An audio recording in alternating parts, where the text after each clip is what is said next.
A gente vai conversar sobre um filme agoniante que me causou um desconforto tamanho, que tem diálogos robóticos, mas uma intensidade gigantesca que mistura genialidade com uma peça grega, apesar de ser um filme moderno, que tem toques do expressionismo e elementos kafkanianos. E tem um questionamento profundo: uma vida vale pela outra? Eu sou o Márcio Júnior, esse é o Projeto Inocente. A gente vai conversar sobre um filme, O Sacrifício do Servo Sagrado. Bora! O filme vai acompanhar a história do Steven, muito bem sucedido, um cirurgião bem conceituado na sua área. Ele é casado com a Ana, os dois juntos têm 2 filhos, o adolescente Kim, o jovem rapaz, digamos assim, é uma criança, o Bob. Existe muita perfeição, você acaba até estranhando que é bem comercial de margarina. E a questão que entremeia o filme todo é o fato de que o Steven tem vários encontros com um rapaz chamado Martin, e o motivo pelo qual eles têm esse encontro, o motivo pelo qual eles têm esse contato, permanece incógnito por muito tempo dentro do filme, mesmo porque esses encontros são feitos de maneira escondida.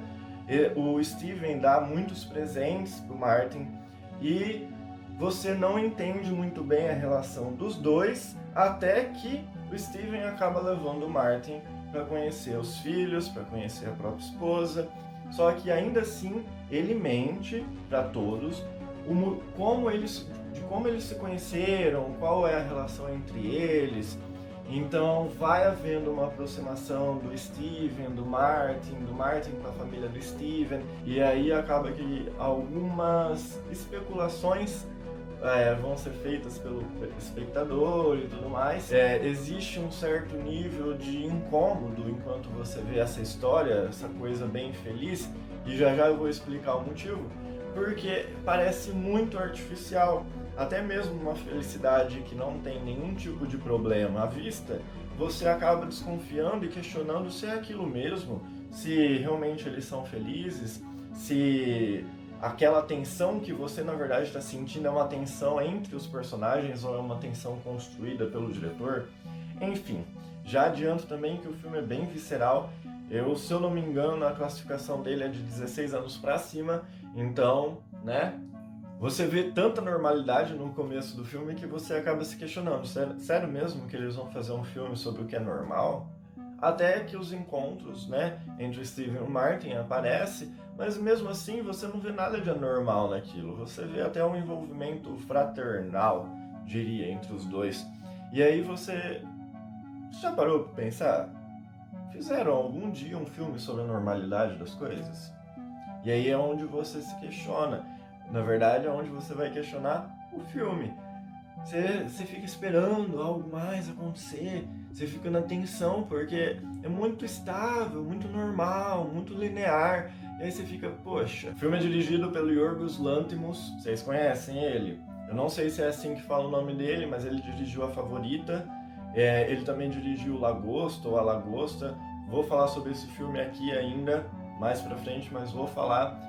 Ele contou com atores de gabarito muito renomados, assim, o Colin Farrell, que é de Animais Fantásticos, né? Vocês conhecem, Nicole Kidman, que é a Nicole Kidman, não tem filme que defina o que ela é, porque ela é incrível por si. O Barry Keoghan, que fez Chernobyl, Dunkirk, não sei se é assim que fala também. Eu sei que as atuações desse trio foram fenomenais, mas as crianças também, a Kim, o Bob, foram divinos. Só que esses 3, eles fizeram com que o filme fosse, assim, genial, sabe? Você pega pra ver o filme, embora ele se desenrole na normalidade, como eu disse, e exista essa tensão de saber o que vai acontecer, você fica preso às atuações deles de modo com que elas são geniais. São densas, pesadas, eles souberam dar vida a esses personagens tão complexos até mesmo, sabe? E você vê e você fica maravilhado. Lá no final, na última parte do filme, o Steven vai até a escola dos filhos saber como está o desempenho dos dois. O motivo pelo qual ele faz isso, embora pareça uma coisa muito normal, né? Tipo, os pais irem ver como os filhos estão. O motivo pelo qual ele faz isso, se eu falasse pra vocês agora, eu estragaria o filme completamente. Então eu vou deixar numa parte lá no final do filme, do vídeo, que eu vou deixar uns spoilers lá, beleza? Mas ele vai perguntar como o desempenho dos filhos está dentro da escola, saber quem está indo bem, quem está indo mal. E aí o diretor da escola fala que a Kim, que é a adolescente, ela é uma aluna brilhante pelo fato de que um dia numa aula ela fez uma resenha de uma peça grega e aí ela fez isso em um momento, assim, coisa de ali mesmo na sala ela acabou fazendo, tendo ouvido a história uma vez na vida só. A questão é a seguinte, essa peça ela é mencionada em segundos, é um flash basicamente que tem dentro do filme, só que é importantíssimo para a história, para você compreender o que está acontecendo, porque você vai acabar o filme, você vai falar assim, gente, que é isso? O que aconteceu? Mas enfim. A peça é Ifigênia em Aulide, do Eurípides. A questão é a seguinte, existe um líder das tropas gregas dentro da Guerra de Troia, que é o Agamenon. Ele precisa zarpar com o barco dele para chegar a essa batalha da Guerra de Troia, só que não tem vento. E aí ele descobre que na verdade a deusa Artemisa que está travando os ventos, e não é uma causa natural pelo fato de que não tem vento. Ele descobre com o vidente Calcas, que é a deusa Artemisa que está travando a tropa dele de zarpar, pelo fato de que dias antes ele fez o sacrifício de um cervo e ela ficou ofendida. A deusa Artemisa ficou ofendida, então está se vingando, digamos assim, do Agamenon.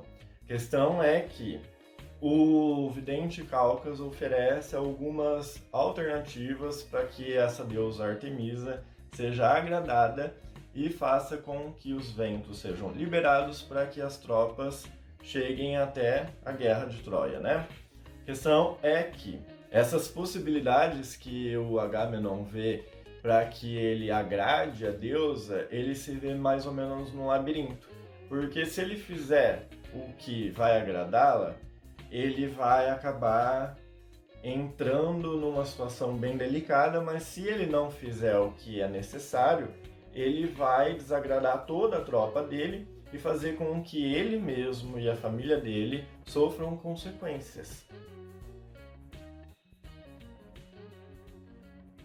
Os filmes desse diretor, não sei se vocês conhecem, eles são bem... eles fogem do padrão, eles fogem do normal, vamos dizer assim. Ele foge muito, muito do óbvio, muito daquela historinha de Hollywood. Então pode ser que não agrade muitas pessoas, pelo fato de que, olha, esse filme ele demorou 1 hora, basicamente, para chegar em algum nível de entretenimento no sentido de haver algum tipo de conflito aparente. Foi aquilo que eu perguntei, vocês já viram algum filme falar sobre a normalidade? Eu nunca vi, eu não me recordo realmente um filme falar sobre a normalidade, mostrar a normalidade sem algum tipo de tensão, sem algum tipo de conflito. Só que a questão é a seguinte, esse filme você vai ficando ainda mais tenso pela falta de conflito, pelo fato de que as falas dos personagens tipo assim, são falas muito robóticas. Então essa tensão ela vai sendo recriada e criada a cada quadro, a cada momento e a cada conversa, simplesmente pelo fato de que as falas são tão robóticas, uma coisa tão monótona, que você fala assim, velho, alguma hora o negócio vai explodir, alguma coisa vai acontecer e vai ser daqui a pouco, e como você não tem... me descabelei. Como você não tem essa noção com a entonação, você vai ficando tenso o momento todo do filme.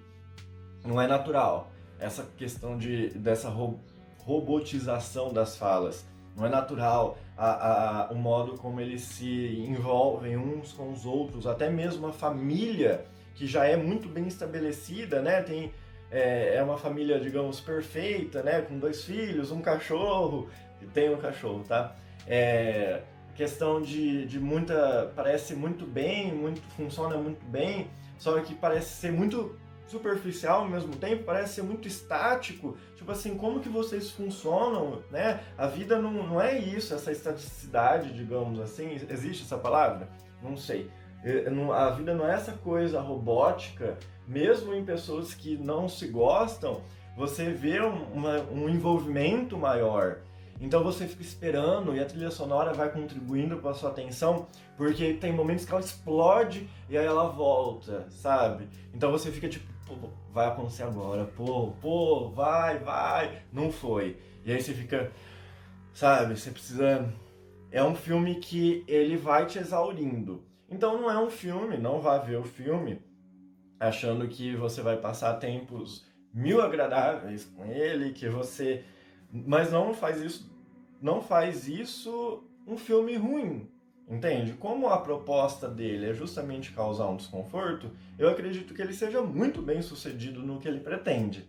E como as atuações são muito perfeitas, acaba desempenhando esse papel da família, o filme me prendeu muito perfeitamente, assim, fazia muito tempo que um filme não me causava o que esse filme causou. E o modo como a direção se dá, não só o roteiro, com falas muito robóticas, mudanças de assunto sem logicidade, sem encadeamento, sabe? O modo como a direção se deu, com enquadramentos muito abertos, ambientes muito claros, faz com que você sinta um desconforto porque as pessoas são muito pequenas para aquilo que o filme está pretendendo te passar com a imagem. É muito aberto e as pessoas estão ali pequenininhas. O fato de que também existe muito sincronismo nos movimentos.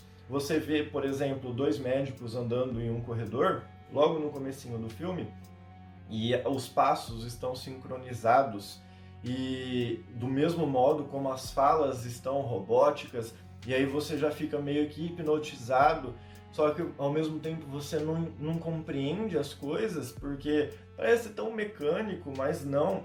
É o modo como eles se relacionam, e não é o modo como a família se relaciona, não. Todos os personagens têm esse mecanicismo, só que o Martin, que é o jovem com que o Steven tem esses encontros, eu tenho a impressão de que o personagem dele, embora recorra sim a uma questão robótica, de falas bem mecânicas, ele traz para o filme um pouco de uma quebra, de uma ruptura nisso. Então você, quando ele aparece, chega a ser até um momento de, sabe, você respira. E aí parece que ele traz vida para essa coisa mecânica e fria. Só que você não compreende, na verdade, o modo como ele está trazendo essa vida, você não compreende como ele está trazendo esse alívio, porque a vida que ele traz, esse respiro que ele dá, né, nas falas e nessas coisas, você não compreende se é uma coisa boa ou se é uma coisa ruim.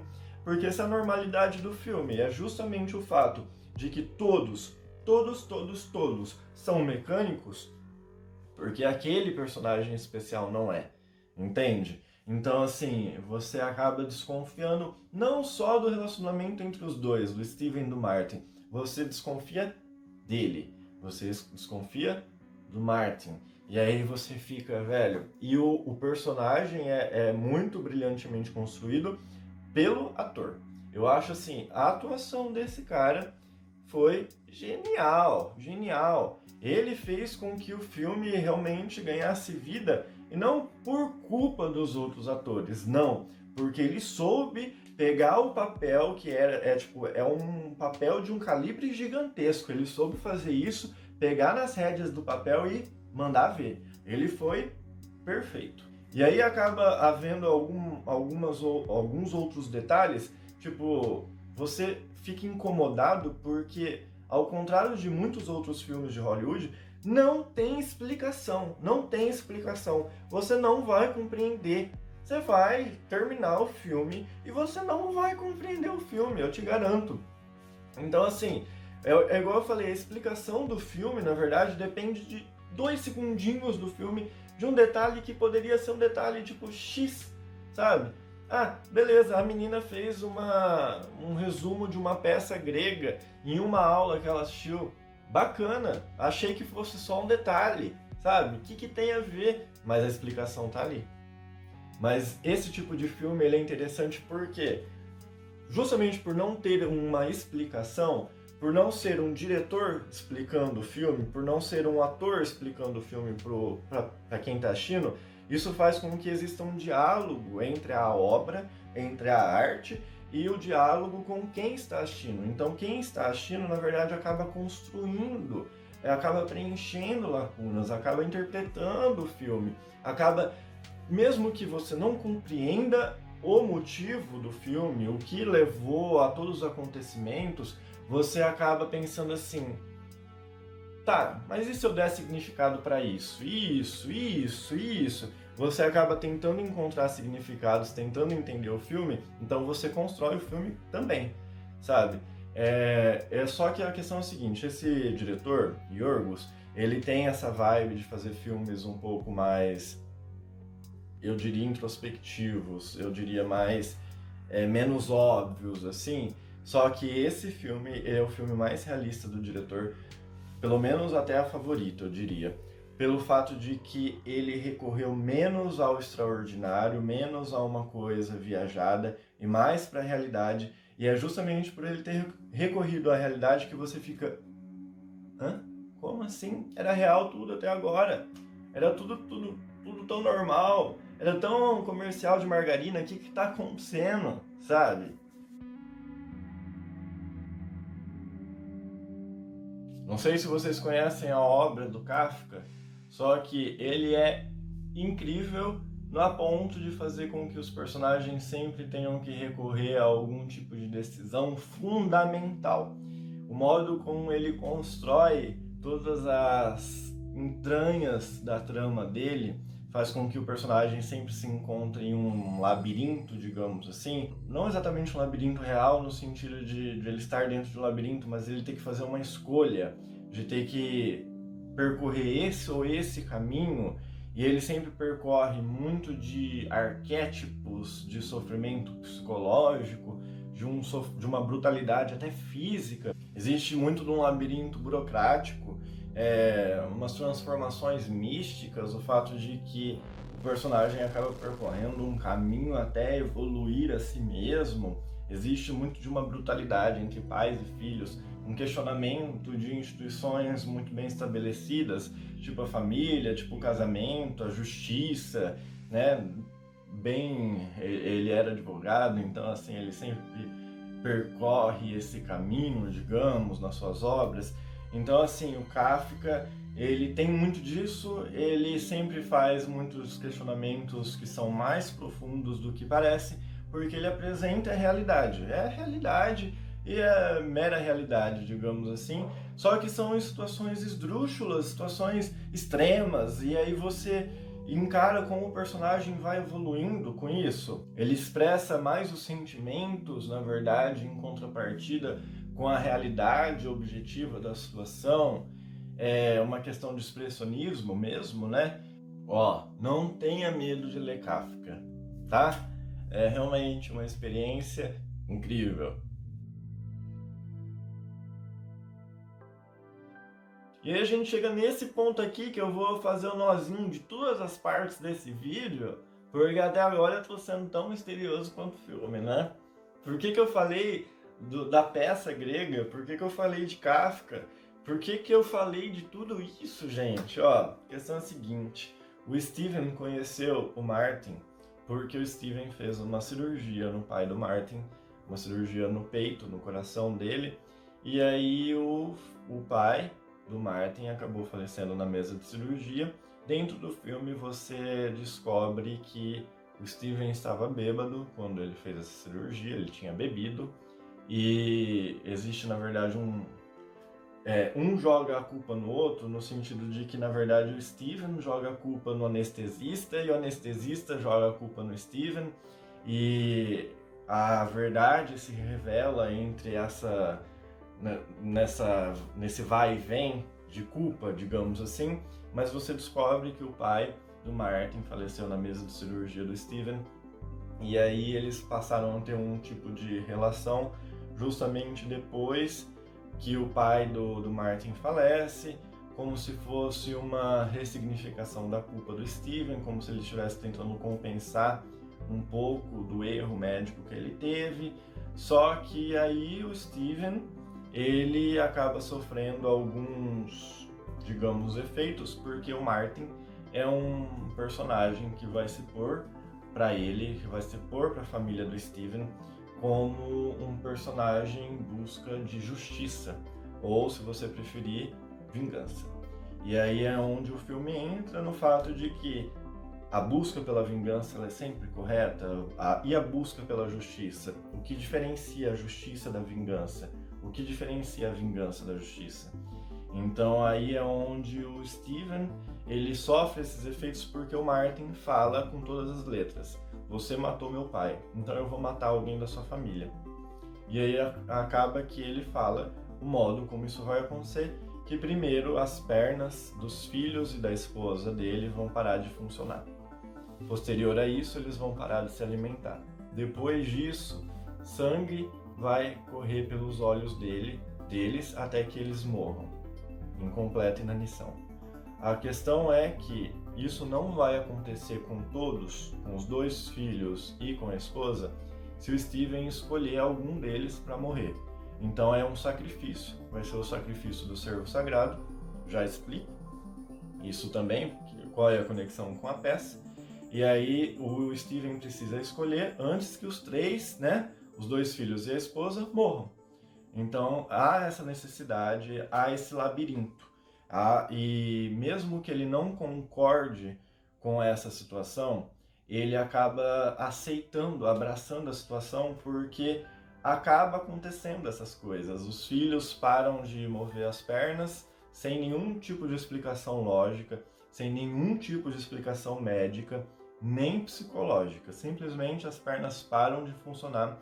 E o Martin, ele tem o poder de fazer com que os filhos voltem a andar e deixem de andar a hora que ele quiser.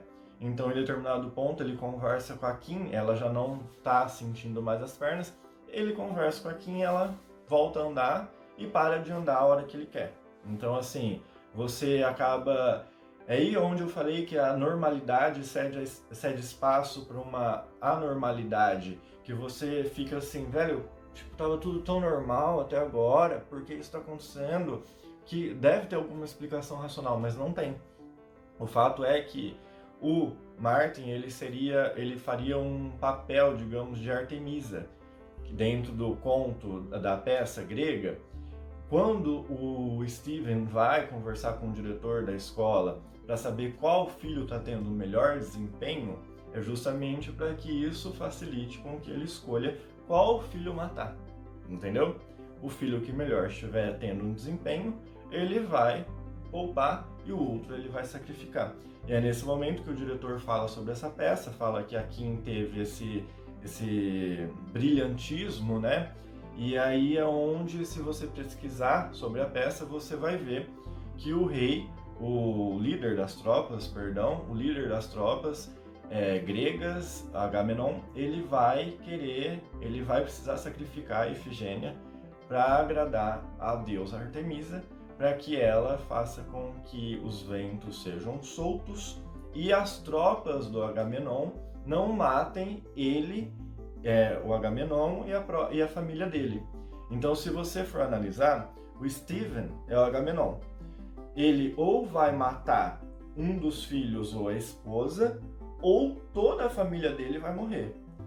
E a Artemisa, por outro lado, é o Martin, certo? Ele é uma criatura, digamos assim, se você parar a pensar nos deuses gregos, eles são mais humanos, né, do que um deus cristão, judaico. Ele é mais gente como a gente, digamos assim, só que ele tem um poder inexplicável, né? E embora o Agamenon não concorde com isso, ele se vê num labirinto. Lembra que eu falei de Kafka? Então, ele se vê num labirinto entre a própria família e a escolha que ele precisa, e existe um questionamento sobre a instituição família, porque é muito perfeito, parece muito perfeito, mas você vai descobrindo as incongruências e tudo mais do relacionamento entre eles, e muita coisa é questionada. Então, o Martin acaba se pondo como esse ser que inexplicavelmente tem um poder e vai fazer com que o Steven escolha. O modo como ele vai escolher, inclusive, ele chega num labirinto moral tão grande que hora que um dos filhos dele, que é o Bob, começa a realmente sangrar pelos olhos, ou seja, já está nas últimas ali, ele não sabe como escolher quem sacrificar, ele faz uma roleta russa às avessas. Ele pega uma arma, encapuza todo mundo, ele coloca um capuz nele mesmo e ele vai girando, girando, girando e atira. Girando, girando, girando e atira. Girando, girando, girando e atira. Até atingir alguém. E aí, depois disso, tendo atingido alguém, tendo matado alguém da família dele, ele vai até a lanchonete onde ele encontrava o Martin e para que o Martin veja que o sacrifício foi feito. Eu diria assim, muito embora o fato de que logo depois do sacrifício ser feito, um dos filhos, né, aí, ou a esposa, não sei, volta a andar. Então, assim, a partir do momento que o sacrifício é feito, as coisas normalizam, é como se o universo entrasse em equilíbrio. E como a gente que vai fazer esse equilíbrio ser feito fosse o Martin. Então é onde a gente pensa assim, mas isso é justo? Porque o pai dele morreu na mesa de cirurgia, mas o outro estava bêbado. Então assim, o que aconteceu? Existe justiça nisso ou existe só uma vingança? E por que esse moleque tem esse poder, gente? Como esse moleque adquiriu esse poder? Ele sabia, ele se põe numa posição que ele sabia sim. Então, essa peça grega, antiguíssima, muito antiga, ela é atualizada nesse filme do Yorgos. E aí você fica, velho, cara, é genial, é genial. Você pode não entender o filme. Você pode falar assim, nossa, mas esse filme me deixou muito tenso, eu assisto o filme pra rir, eu assisto o filme pra ficar, né, tipo, leve. Esse filme não vai ser isso. Só que se você encarar a genialidade do que ele é, do que ele te propõe, cara, esse filme vai ser um dos seus favoritos, igual ele foi o meu. A hora que eu vi o filme eu fiquei, gente, não. O filme é muito visceral, ele vai te mostrar coisas bem escancaradas, ele mostra a cirurgia do pai do Martin, ele mostra sangue, ele mostra essa dualidade moral do Steven, ela é muito visceral. Porque se fosse você não saberia o que fazer. E aí ele, né, o Steven conversa com a Ana, que é a esposa, que também tá ali no meio, porque daqui a pouco as pernas dela vão parar de funcionar também, e talvez ela morra. E aí eles têm essa conversa, e um acaba convencendo o outro da posição contrária. O que o Steven não queria fazer no começo, a Ana convence ele, e ele convence ela do contrário, e aí entra nesse labirinto que eu falei, que é muito kafkaniano, entendeu? E esse questionamento do papel da família, esse questionamento do papel da vingança, da justiça, você entende? A justiça entra aí. Porque não é uma justiça humana, é uma justiça primitiva, né? Tipo, é olho por olho, dente por dente, vida por vida. Então, assim, é onde esse filme, ele foi genial. Mas é isso aí, pessoal. Ó, não esquece de passar lá no Insta, se inscrever aqui no canal, deixar seu like aqui, me seguir lá no Insta, que é @nocente_, e aí a gente conversa melhor na próxima semana. Até mais!